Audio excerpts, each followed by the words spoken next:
Ora então, muito bem-vindos à cerimónia pública de apresentação e doação ao Museu da Pintura de Santa Joana.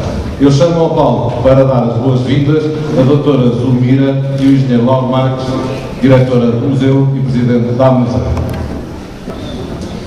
Senhor Dom Duarte Pio, Duque de Bragança, mais entidades convidadas, minhas senhoras e meus senhores. Hoje é um dia muito importante, não só para o Museu, mas para a cidade e para a cultura nacional. É hoje doada ao Museu de Aveiro pela Associação de Amigos do Museu, AMUSA, a pintura de Santa Joana.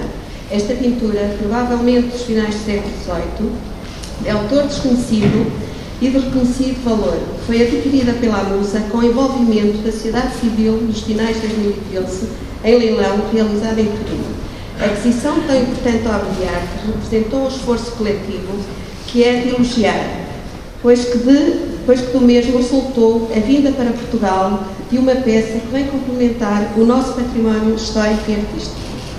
A presente obra de arte, provavelmente de origem flamenga, pertenceu à coleção do Príncipe Amadeu de Savoia e da Rainha Dona Maria Pia, que a terá levado a quando a sua ida para o exílio em Itália.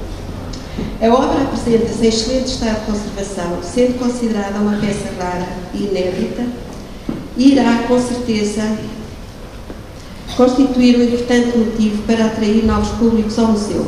A pintura que hoje se apresenta não é apenas um ato de divulgação de uma obra de arte. O que hoje se divulga é também a cultura, a sua promoção, que deve ser assumido com uma responsabilidade de todos. A união de esforços envolvidos na aquisição da obra é representativa das vantagens na cooperação entre agentes culturais, instituições e sociedade civil. O património cultural do Museu de Aveiro, que sai deste modo a ganhar, interessa agora prosseguir a sua valorização constante e, para isso, todos deveremos estar atentos, despertos, para as oportunidades que venham a surgir, de modo a fazer perdurar a memória para além dos limites de quem criou a obra. O momento presente constitui um estímulo de envolvimento recíproco que motiva os participantes e futuros visitantes do museu para o conhecimento e estudo de um conjunto de obras notáveis de grande mérito artístico que agora se vê enriquecido com a pintura de Santa Joana Princesa. A doação não será, assim, mais uma obra a juntar à coleção do museu. Será, sim, uma obra que irá valorizar de forma extraordinária o espólio museológico e estimuladora para novos desafios que tornam o Museu de Aveiro cada vez mais importante no panorama cultural nacional e internacional. A apresentação desta obra será feita pelo técnico superior deste museu, Dr. Santana Cristo, responsável também pela coleção de pintura e dinamizador de tão importante oferta para o Centro Museu de Aveiro. Agradeço não só à AMUSA pela oferta da pintura de Santa Joana ao museu, mas também a todos aqueles que se envolveram na sua aquisição. Muito obrigada a todos.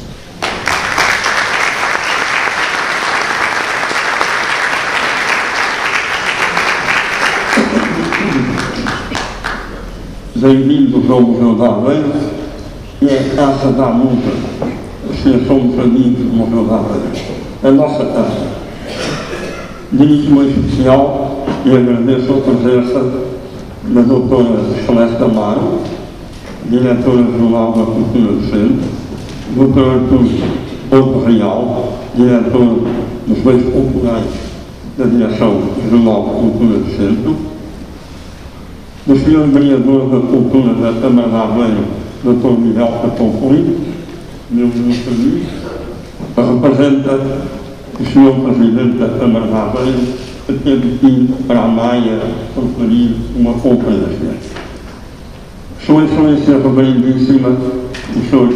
Dom António Francisco, e não pode estar, mas está representado pelo meu Sr. João Gaspar. O Sr. Dom Duarte Pio, Duque de Bragança, representante da Casa a que pertenceu a nossa Santa Joana Princesa. Os meus agradecimentos muito especiais. Doutora Zulmira Gonçalves, diretora do museu, com quem trabalho quase todos os dias. Entidades civis e militares, todos os amigos que colaboraram na compra da pintura da padroeira da Diocese de Aveiro, Santa Joana Princesa, que hoje vamos entregar ao museu. Demais convidados e companhias presentes, uma das quais a Jorge Lopes de Aveiro, eu tenho a honra de pertencer. Na minha qualidade de presidente da direção da AMUSA, congratulo-me por estar aqui e sinto uma certa emoção por termos conseguido efetivar o que hoje celebramos. A AMUSA, nos seus estatutos, artigo 4, refere: a associação tem como objeto publicações, conservação e a gestão de edifícios e obras de arte, colaboração em atividades culturais e promoção de atividades, aquisição de obras de arte, promover a investigação no setor artístico e promover a educação pela arte. As peças compradas ou parecidas à associação serão doadas ao Museu de Aveiro e estão a fazer parte do acervo do museu. É isso que temos vindo a fazer. As comemorações do centenário do Museu de Aveiro, com diversas realizações culturais ocorridas ao longo de 2013 e ainda a decorrerem em 2014, nas quais saliento a exposição do centenário do museu, ainda patente no espaço onde foi criada. O perto ao museu de uma edição rara da iconografia da Infanta Santa Joana, na autoria do ilustre alveirense Rocha Madrid, da edição limitada de 6 exemplares, tem o número 6. A aquisição de uma pintura flamenga, seiscentista, em Turim, representando a princesa Santa Joana e procedente da Casa de Savoia, a qual fora legada pela rainha Dona Maria Pia. Esta compra apenas foi possível com a ajuda dos verdadeiros amigos do museu e dos devotos de Santa Joana. E de um envio, de uma doação de €1 a centenas de euros, fizeram as suas doações e permitiram que não perdêssemos a oportunidade de trazer para nós o que já era nosso. A todos o meu profundo obrigado. A história da compra será aprofundada pelo Dr. José António Rebouças Cristo na sua apresentação. Devo referir, e é ao Dr. José António Cristo, técnico superior do Museu de Aveiro, historiador da arte e também sócio e elemento sempre ativo da AMUSA, a se deve esta compra. Para ele, eu peço uma salva de palmas.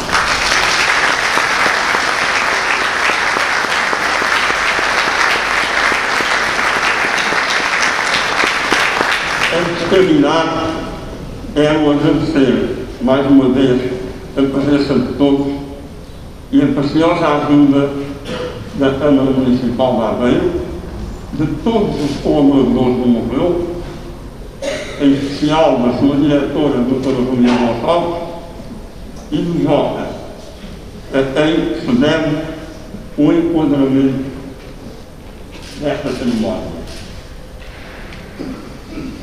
E também tenho que agradecer aos meus companheiros da direção da AMUSA, em especial o meu querido amigo Carlos Ferreira, que foi interessado. Em ele se deve também muito daquilo que estamos hoje aqui a celebrar. Desejo uma boa cerimónia e um bem-aja para todos. Muito obrigado.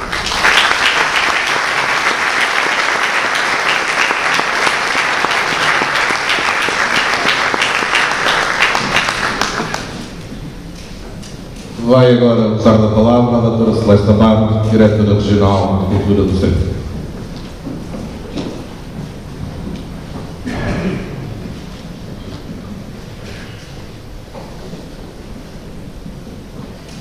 Boa tarde a todos e a todas. Eu queria, em primeiro lugar, cumprimentar o Sr. João Duarte Pio de Bragança pelo simbolismo que a sua presença representa hoje aqui no Museu de Aveiro. Sr. Vereador da Câmara Municipal de Aveiro, em representação do Sr. Presidente, Monsenhor João Gaspar, em representação do Sr. Bispo, Sr. Engenheiro Lauro Marques, da AMUSA, Sra. Diretora do Museu, Dra. Zulmira, demais entidades civis e militares. Eu vou ler uma mensagem do Sr. Secretário de Estado da Cultura, por razões de agenda, não pôde estar e que enviou ontem para ser dirigida aqui aos aveirenses. É com muita pena e pela razão de motivos de agenda inadiáveis que não posso estar presente na cerimónia de apresentação e doação da pintura Santa Joana, pintura flamenga datada dos finais do século XVII, ao Museu de Aveiro. Quero, em primeiro lugar, deixar uma mensagem de grande apreço a todos aqueles que colaboraram e se empenharam para tornar este momento possível.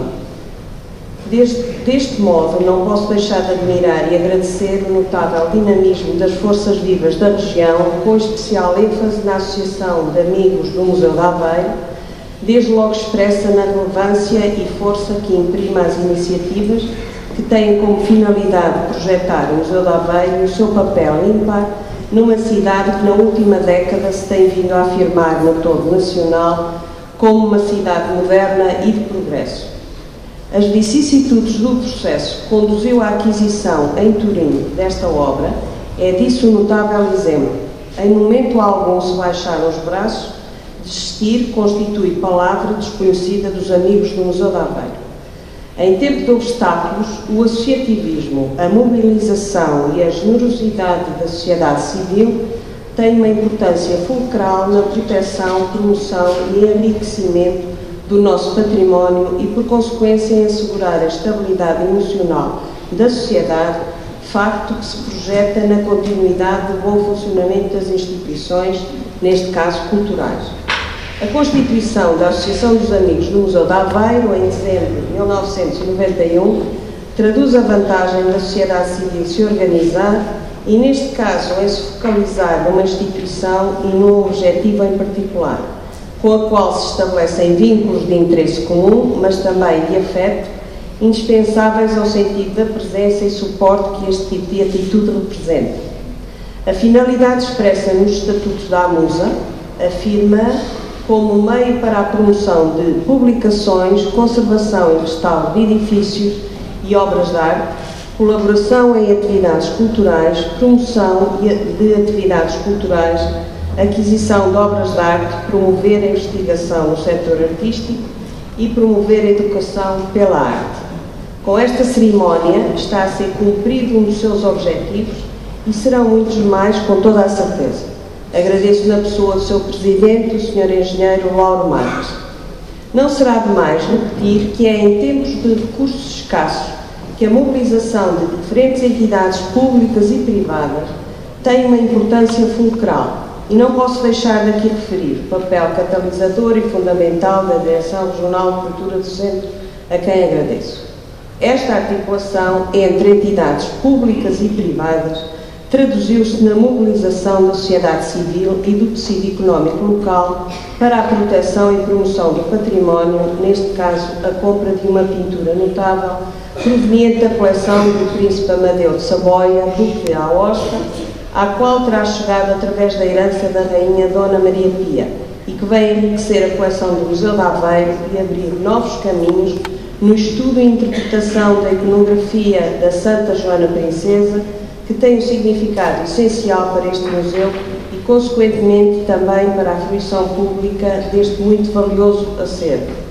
Considero que a participação da sociedade civil em projetos institucionais de interesse para toda a comunidade é, para além de um ato de generosidade, também um ato de responsabilidade e cidadania.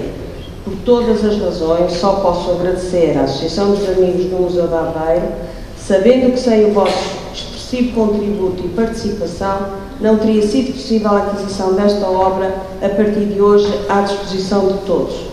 Finalizo com muito obrigado e saúdo todos que veem na cultura uma causa pela qual convergimos no interesse na vontade e na inspiração. O Secretário de Estado da Cultura, Jorge Barreto Xavier. Obrigada a todos.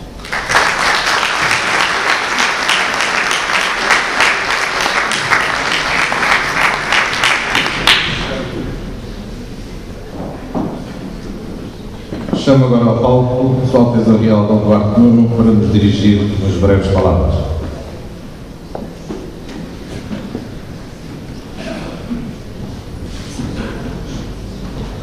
Agradeço as amáveis palavras da Sra. Diretora Regional e, sobretudo, venho dar os meus mais sinceros parabéns a todos os aveirenses, toda a cidade, toda a região, à Associação dos Amigos do Museu, por se terem mobilizado para conseguir o regresso a Portugal e o regresso a Aveiro, a cidade que tem uma devoção tão particular pela Princesa Santa Joana.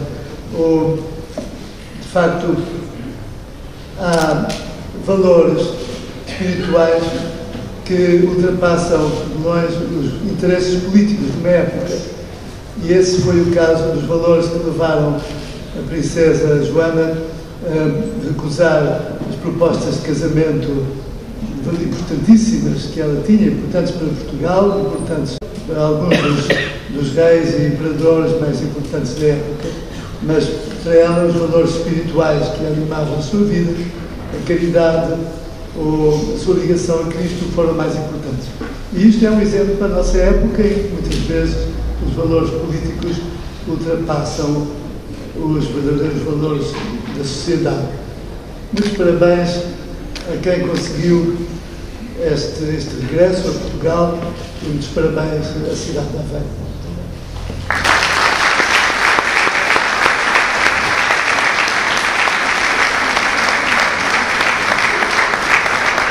Muito obrigado. Vamos agora dar continuidade ao nosso programa e chamo o Dr. José António Cristo para nos falar da história de como este quadro, esta pintura, peço desculpa, chegou até nós. Muito obrigado.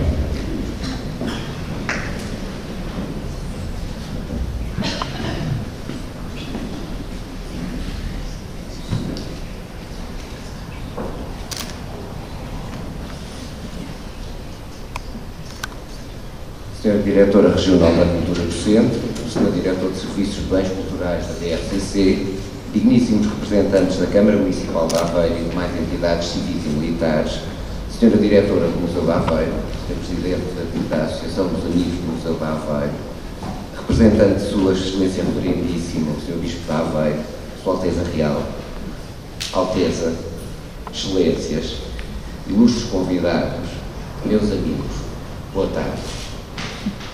Agradecemos desde já a confiança depositada pela diretora do Museu e pelo Presidente da AMUSA para uma primeira abordagem e breve apresentação de uma pequena pintura com uma grande história.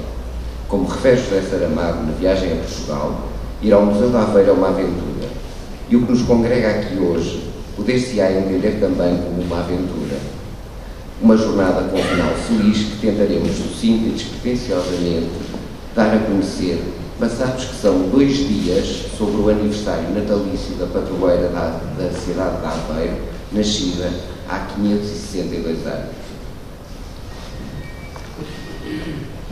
A 17 de setembro de 2013 chegou, através da doutora Sandra Costa Saldanha, diretora do Secretariado Nacional para os Bens Culturais da Igreja, e pelo Facebook, uma imagem que de imediato verificamos como sendo Santa Joana Princesa. Com ela vinha uma pergunta: é ela, não é? E logo respondemos: é, certificando que se tratava de uma representação em pintura de cavalete inédita e rara, baseada numa gravura que nos é familiar e que teria todo o contexto na coleção do Museu de Aveiro, instalado no Mosteiro de Jesus, no qual a filha de Dom Afonso V e Dona Isabel de Coimbra entra em 1472 e onde viveu como religiosa não professa da Ordem de São Domingos até o seu falecimento a 12 de maio de 1490. Mosteiro este que escolheu em plena liberdade, no qual pede para ser sepultada e ainda hoje se encontram aqui as suas relíquias, veneradas desde tempos imemoriais até aos nossos dias. A peça estava em leilão em Turim, proveniente da coleção de Sua Alteza Real, o Príncipe Amadeu de Saboia, Duque da Aosta, que é herdada da Rainha Dona Maria Pia. Não era o único objeto em catálogo que pertencer à Casa de Bragança, mas sim o que nos despertava um amplo interesse. Seria levada à praça daí a uns dias, a 25 de setembro, e prontamente estabelecemos diversos contactos com a leiloeira, no sentido de aferir elementos rigorosos sobre a peça, sua proveniência, autenticidade, etc. E na impossibilidade de nos deslocarmos a Turim para a ver ao vivo, foi-nos facultada uma imagem de alta resolução da pintura, através da qual se podiam observar detalhadamente diversos pormenores que nos auxiliavam e davam segurança relativamente à sua validação. Nesta altura, socorremos ainda das outras opiniões do professor Dr. Vítor Serrão e do Dr. Anísio Franco, do Museu Nacional de Arte Antiga, que secundaram a novidade e qualidade da pintura, assim como o valor dela no âmbito do museu. Importava, então, levar este quesito a conhecimento superior, por forma a tentar promover a sua aquisição. Dirigimos uma informação de serviço à diretora do museu e esta logo a envia superiormente. No entanto, a tutela, a Direção Regional de Cultura do Centro, que avidou todos os esforços para capitalizar a compra, perante as presentes circunstâncias menos favoráveis que economicamente atravessamos, não reuniu condições para efetuar a despesa, até na incógnita de o seu valor de base poder ou não vir a subir. É nesta conjuntura que nos dirigimos informalmente à Musa, na pessoa do seu presidente, engenheiro Lauro Marques, explicando toda esta situação, o qual coadjuva o significado maior que a vinda da pintura para Aveiro podia representar. Sensível e inoperante, a direção da associação ainda tentou, no curto espaço de tempo que restava, alcançar a quantia necessária, porém sem o êxito que gostaria. Decorreu assim o leilão e a pintura foi arrematada. Dávamos por perdida a compra. Conscientes do prejuízo que representava e da leiloeira, não nos podiam sequer dizer a quem a tinha adquirido ou sequer se viria para Portugal. Acontece que, e contrariamente ao esperado, a 18 de outubro recebemos um novo e-mail da leiloeira que nos dizia que o comprador, que havia inflacionado o valor da peça, desistira da compra e, perante o interesse demonstrado e compreendido pela Molavia Ambassador Auctions, foi-nos dada prioridade para a sua possível obtenção. Contudo, teríamos de dar resposta até 25 desse mesmo mês. Havia mais interessados na peça. De novo se desenvolvem as demarches necessárias, quer via oficial, quer posteriormente via a Musa, e renasce o entusiasmo por ter surgido uma segunda oportunidade de fazer vir a pintura de Santa Joana para Aveiro. O Museu, BRCC, reconhecem, pelos motivos já apresentados, a inviabilidade de dar a resposta consequente que ambicionava, e é a Musa que desenvolve esforços para a compra. Foram, inicialmente, e apesar dos muitos contactos realizados, pouco frutíferos. E no dia 24, na véspera, estávamos em crer que não iríamos conseguir a verba necessária para liquidar a pintura, pagar a autorização de expedição de Itália, o transporte, a embalagem, seguros, etc. Neste mesmo dia, e no final de uma aula de património à Academia de Saberes de Aveiro, na qual falámos da pintura e abordámos as dificuldades com que nos debatíamos, um grupo de alunos dirigiu-se-nos manifestando a sua disponibilidade para contribuir, e de forma substantiva. Renascia a esperança, porém o tempo era escasso. De acordo com a direção da Musa, e na manhã seguinte, foi enviado um e-mail urgente a dezenas de contactos explicando a situação e pedindo donativos através do NIB da associação. Em minutos, esta missiva circulava já nas redes sociais e a sinalização dos valores nas respostas recebidas e as transferências para a conta da Musa permitiram, se bem que ainda com alguma inquietação, transmitir à leiloeira que a pintura de Santa Joana era nossa. Foi extraordinário ter conseguido que a obra volte a Portugal, por meio de adesão a este museu, e está em Aveiro desde o dia 5 de dezembro de 2013, apresentando um bom estado de conservação. Ressalva-se, porque confere dimensão humana, que esta compra apenas foi possível graças à contribuição generosa de diversos particulares e entidades privadas. Um exemplo, diríamos, paradigmático do envolvimento da sociedade em crowdfunding, um esforço coletivo que, através de diversos meios, mas maioritariamente os virtuais, pela internet, dá corpo a uma vontade ou uma intenção. Esta peça, pelo que tudo indica, terá estado na Casa Real Portuguesa e, pela sua datação e escola, poder-se-á tratar de um objeto devocional encomendado pelos Braganças na Flandres, eventualmente por Dom Pedro II, ou mesmo pela sua irmã, Dona Catarina, infanta de Portugal, Rainha de Inglaterra e Regente de Portugal. É conhecido o empenho dos Braganças na difusão e intensificação do culto da princesa, o que a posse deste objeto evidencia. No reposteiro, vê-se o escudo da quarta dinastia. A pintura, e contrariamente ao que refere o texto do catálogo online do Leilão, não é seguramente portuguesa, mas sim flamenga. Opinião subscrita pelo professor Vítor Serrão, do final do século XVII, terá sido realizada por altura da sua beatificação, que ocorreu em 1693. Uma pintura de pequenas dimensões, a óleo, técnica que os denominados pintores flamingos primitivos foram os primeiros a desenvolver e popularizar, e sobre chapa metálica, as vulgares, que dizem, denominadas vulgarmente sobre pintura sobre cobre, que é um suporte estável que possibilitava escoar a vasta produção oficinal para o resto da Europa, satisfazendo o mercado apto e exigente. Foi executada por mão de mestre, por um pintor, oficina, que domina a arte do retrato, tradição que entre nós teve pouco parca expressão quantitativa e qualitativa, quanto cotejada com as encomendas sacras, que trabalham os planejamentos, o colorido e pormenores da maneira do norte da Europa, seguindo a tradição do exímio retratista Van Dyck, discípulo de Rubens, e procedendo de um ambiente mais cosmopolita e aberto, ligado ao desenvolvimento de uma mentalidade burguesa, ao mesmo tempo também aristocrática e religiosa, e a uma evolução ideológica menos transcendental. A pintura integra-se, assim, numa concepção mais empírica do espaço, em que o elemento unificador é a luz que envolve todas as partes da representação, valorizando os mínimos pormenores.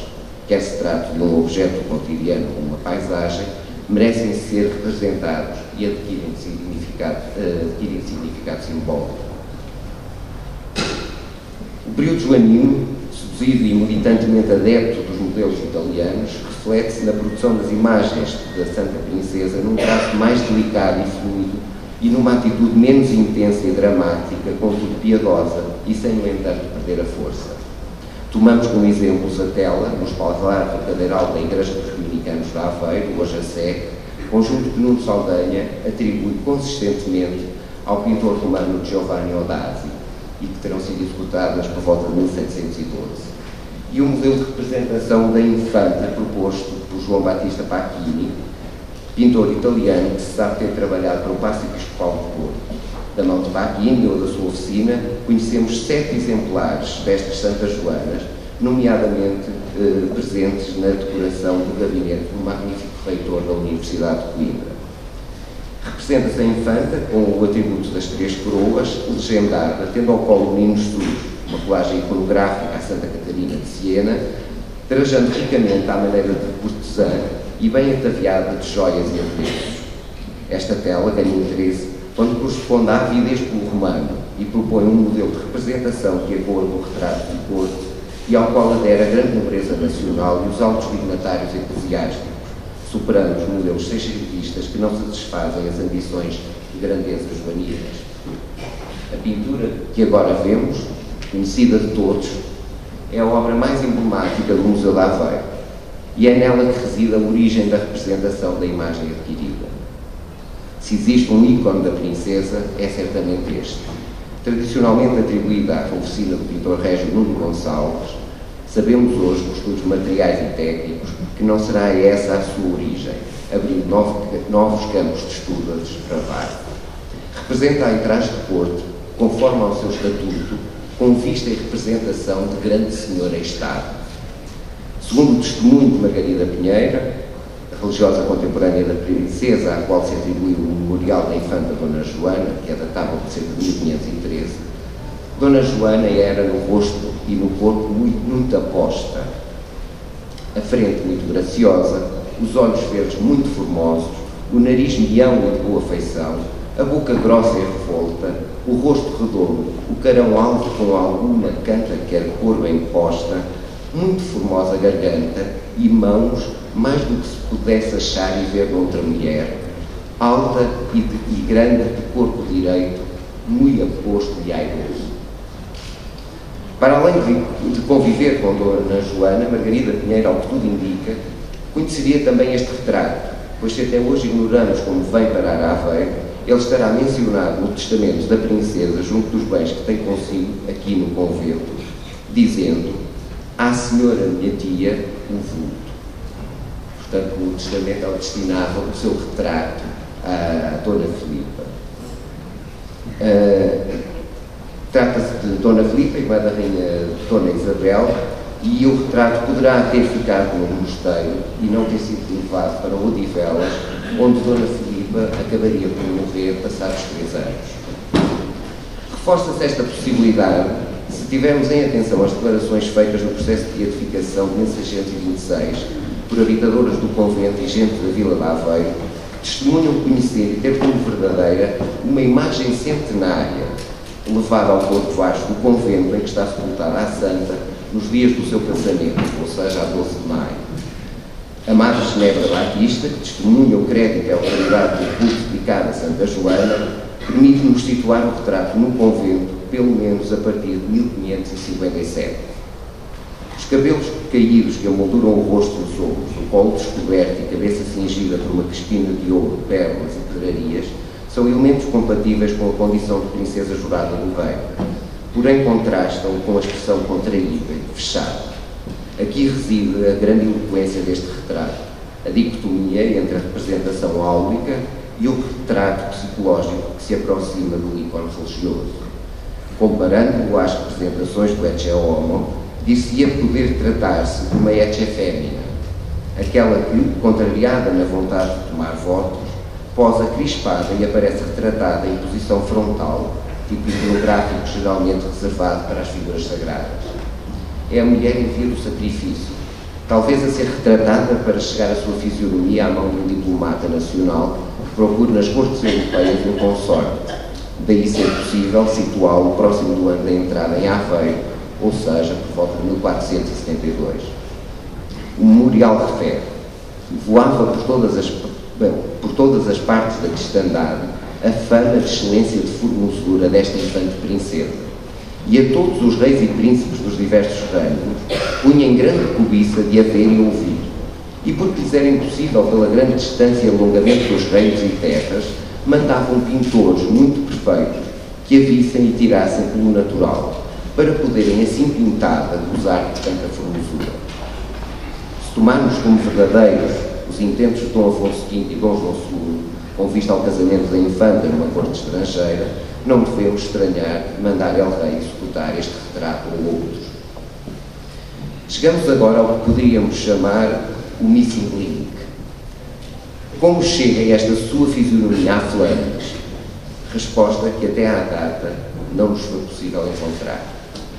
Mas o que é facto é que este modelo teve futuro, sendo utilizado para representar, aqui em gravura, a princesa na obra do padre jesuíta António Vasconcelos, a Nação Leosis, em 1621, com um desenho muito próximo da tábua aveirense, mas com uma personagem de uma muito maior robustez, quase voluptuosa e com um único cordão formado por elos de várias voltas. 18 anos mais tarde, será incluída com ligeiras alterações na obra do monge cisterciense espanhol Juan Caramuelo Lobkowitz, na obra Philippus Prudens, de 1639. Rocha na Camila entende que devia ser a mesma chapa com alterações ao nível do colo, que, por razões de pundonor, foi tapado por uma camisa que o omite totalmente. O uso da efígie nas duas obras, associado à representação da linhagem de monarcas portugueses, insere-se num programa de propaganda, também ela imagética, que não apenas linhagística, que justifica e legitima as pretensões ao trono português por parte de Filipe I, o Prudente, filho do imperador Carlos V e da infanta Dona Isabel de Portugal, estendendo-as a toda a sua geração e integrando a coroa nacional na Casa de Habsburgo. Cornelis Gale, membro de uma ilustre e afamada família de gravadores de Antuérpia e aparecem já na obra de António Vasconcelos. Para as reais figuras masculinas, a fonte são os retratos constantes da obra e elogios dos reis de Portugal, de Frei Bernardo de Brito, editado em 1603. No entanto, não foi apurada a fonte para as representações da Cida do Africano.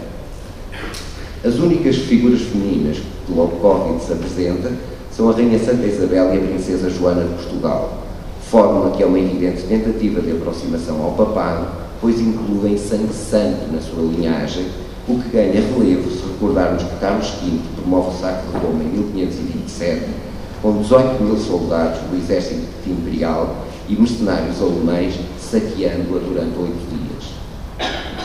Se a Rainha Santa Isabel, beatificada em 1516, iria a ser canonizada por especial pedido da dinastia filipina, que colocou grande empenho na sua santificação em 1625, também o primeiro processo para a beatificação de Dona Joana, em 1626, data do tempo da monarquia dual. Tal era o interesse dos Áustrias em apaziguar relações com Roma e sacralizar a sua estirpe. Ainda em Aveiro, e sendo prioresa Dona Inês de Noronha, que verificou não estar a Princesa Santa sepultada condignamente, foi dirigida uma petição a Filipe II, em 1602, para que o monarca concedesse um subsídio para a execução de um novo túmulo, que logo foi aceito, concedendo 50.000 reis para a obra. O mosteiro, este mosteiro, havia sido um bastião importante na fidelidade à terceira dinastia, no qual se destacou o papel de Dona Brito de Lara Menezes, viúva de Dom Pedro de Médicis. Retomando a questão da gravura, não deixa de ser curiosa a sua utilização até ao século XIX, com qualidade muito diversa. Contudo, evidencia o êxito deste modelo de representação em traje de corte e estamos em crer que, aceitando a imagem como uma vera efígie. Se nas gravuras anteriores a princesa não exibe qualquer atributo, é ela mesmo o retrato ícone, aqui na gravura de Coutat, de 1685, que nos permitimos destacar, publicada no Usacta Santoro e retirada, como escreve o próprio Coutat, da obra do Padre António Vasconcelos, é-lhe adicionada uma legenda, Santa Princeps Dona Ioana in Lusitânia, e moldura de efígie uma grinalda de flores de ouro, sinal de triunfo, e toda a composição é simbolicamente um hino às virtudes da Santa Lencastre. E o banco torna-se falante, pois a inscrição dedicatória revela, entre outras coisas, ser laudatória de Dona Maria de Guadalupe de Lencastre, duquesa consorte dos Arcos e duquesa de Aveiro, descendente de Dom Jorge de Lencastre, nascido da ligação de Dom João II com Dona Ana de Mendonça, na geração do qual vem a nascer a Casa e Ducado de Aveiro. Dom Jorge entrega à princesa Joana e criado por ela aqui, no convento de Aveiro, até à data da morte da tia, e nele tem origem uma das mais nobres e notáveis linhagens portuguesas. Aliás, esta ligação da Casa de Aveiro à sua antepassada, que está nos altares, não é exclusiva desta duquesa. O seu filho, sétimo duque de Aveiro, Dom Gabriel, para além de oferecer lampadares de prata para o túmulo, pede em testamento para ser sepultado junto de sua tia, ficando os seus restos mortais na capela de Santo Agostinho, contígua ao corpo baixo. Também devemos notar que, já em 1685, a princesa aparece nomeada como santa, o que foi frequente e vem já como fórmula do manuscrito de Margarida Pinheiro, e acredita o grande argumento que presidiu à sua beatificação, que é o seu culto imemorial. Para o andamento do processo canónico, tornava-se premente, face à tentativa frustrada de 1626, que a nova dinastia dos Braganças restabelecesse as relações com a Santa Sé, facto que só acontece em 1669, e a partir do qual ganha novo fogo. Trata-se de uma obra de boa qualidade e raríssima em termos iconográficos, que apresentam um eloquente bodegón em primeiro plano, com a sua iconografia, coroa de espinhos, crucifixo, coroa real, coroa de princesa e cilícios. À falta destes elementos, possui ainda uma inscrição que identifica a personagem, decalcada da gravura que serve de fonte. Longe da noção de cópia, estes registros eram modelos nos quais os artistas se podiam basear, no todo ou em parte, sendo depois aplicada à cor. A crespina é-lhe retirada e substituída por um véu, porventura a parte menos concebida na pintura.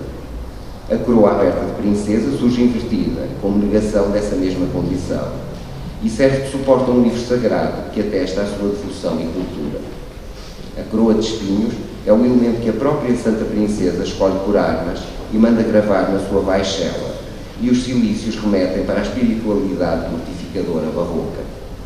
Na medida em que, como referimos, era necessário dar cor, veste de azul celeste e manto de púrpura, o que não é caso único, numa alusão manifesta à Virgem que iconograficamente veste estas cores, mas no seu contrário. No reposteiro, as armas reais portuguesas, o protesto de um Portugal restaurado. Mas quem definiu este programa? O encomendante? Que encomendante? São questões a tentar responder em futuras investigações. O que nos é dado de perceber é que não foi baseado nos textos de Vasconcelos ou Lobkowitz, pois estes não referem ou dão qualquer particular ênfase aos elementos iconográficos que nos aparecem nesta pintura. Na gravura que presida a portada da obra, podemos encontrar ainda alguns pormenores que poderão ter sido usados em Cavalete: o Cristo crucificado e o escudo português. Da gravura retrato é reproduzida a legenda que podemos observar, mimetizada na linha superior da pintura.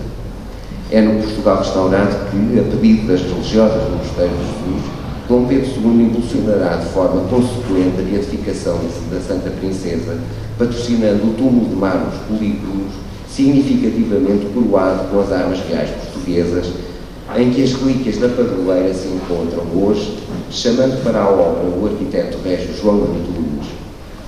E também não é por acaso que Frei João Galvão, em 1699, manda identificar em Lisboa um hospício de missionários da Índia dedicado ao rei Dom Pedro II e a Santa Joana, princesa de Portugal.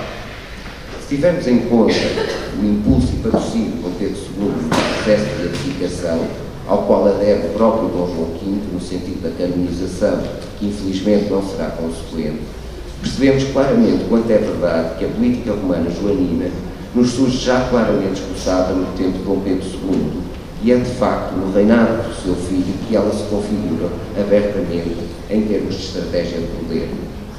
A Visbeja, Habsburgos ou Braganças, todos os nossos soberanos dedicaram atenção e tiveram interesse na figura de Santa Joana, o que seria longo relatar, fomentando o seu culto, visitando e patrocinando o mosteiro em que ela vivera. Mas o que mais nos possa interessar aqui é tentar perceber a razão pela qual a Rainha Dona Maria Pia leva consigo para o exílio esta pintura, eventualmente herdada de várias gerações. A 28 de outubro de 1887, visitaram esta cidade de Aveiro El Rei Dom Luís, a Rainha Dona Maria Pia, o Príncipe Dom Carlos e o Infante Dom Afonso, sendo Presidente da Câmara Municipal Manuel Firmino de Almeida Maia. Aveiro era uma das terras de Portugal a quem a atual dinastia e a liberdade mais deviam, refere Marcos Gomes. A família real visita o mosteiro de Jesus, então já colégio feminino gerido pelas terceiras dominicanas. Dom Luís dá brado com a sua sensibilidade estética e de protetor das artes, chamando a atenção para diversas preciosidades existentes no mosteiro, mormente pinturas, e Manuel Firmino discursa dizendo: abençoamos na augusta esposa de Vossa Majestade o exemplo único das rainhas e mães, que fez da coroa uma auréola e do trono um altar, e que ao desdobrar o manto da realeza para acolher os desvalidos, deixa cair todas as pérolas da opulência transformadas em flores da caridade. Foi talvez nesta virtude da caridade que a soberana mais se atreveu face à vida e dons de Santa Joana Princesa. Foi talvez no seu modelo que se refugiou e orientou as suas orações no curto espaço de um ano de profundo desgosto que viveu em Turim e onde deixa algum do seu espólio, entre o qual a peça que hoje temos o privilégio de integrar nas coleções deste museu. Muito caminho há a percorrer no sentido de uma melhor compreensão desta pintura, cuja moldura em casquinho de pinto de Flandres foi já intervencionada aqui no museu, revelando-se tratar-se de folha de prata dourada. E assim como esta intervenção nos trouxe novidades, posteriores estudos materiais, estilísticos e historiográficos nos trarão mais desafios e mais elos a somar no sentido de conhecer e compreender a iconografia e importância histórica de Santa Joana Princesa e nos proporcionarão mais informações acerca desta pequena grande peça. Muito obrigado.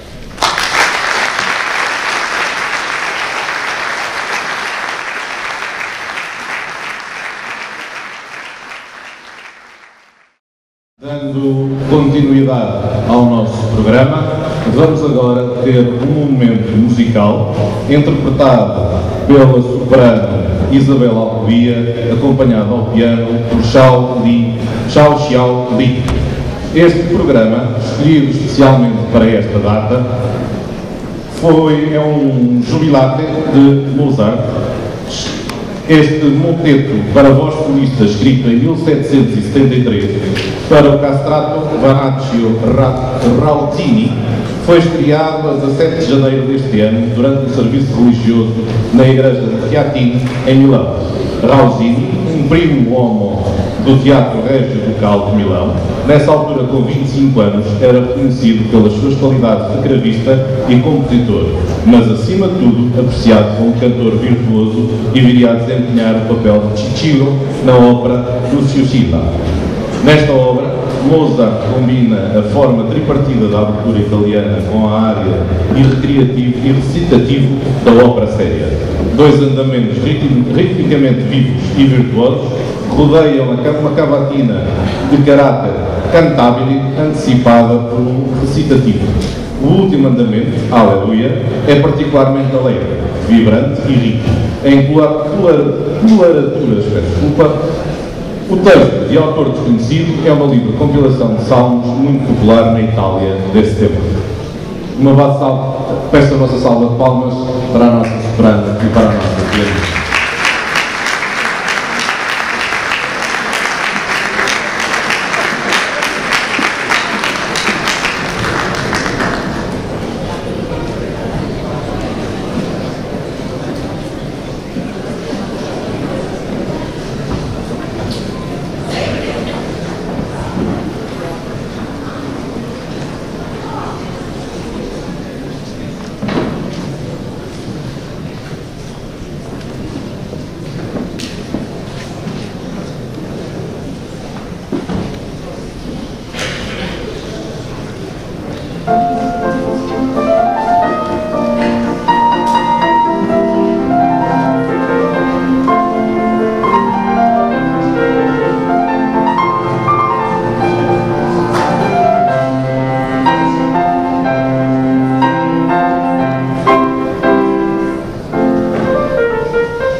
Thank you.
obrigado.